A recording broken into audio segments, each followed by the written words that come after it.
চলো কোণের এই প্রুফটা কী করে ইজি ওয়েতে দেখানো যেতে পারে। দেখো এখান থেকে আমি আর স্কোয়ারের ভ্যালু 3v লিখতে পারি, এটা ইকুয়েশন নম্বর 1 দাও, স্কোয়ারিং বোথ সাইড করে দাও, পাই স্কোয়ার এইচ স্কোয়ার হয়ে গেল।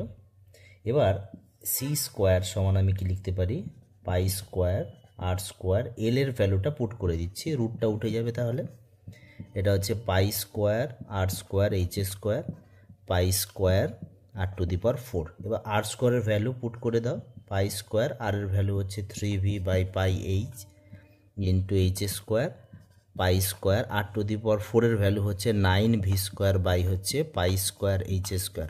কাটলো এগুলো, একটা কাটলো, একটা এইচ কেটে গেল, তাহলে 3 pi v h 9v square h square, তাহলে সি স্কোয়ার, দেখো এলসিএম করে দাও, হয়ে যাবে answer 3 pi v h cube 9v square.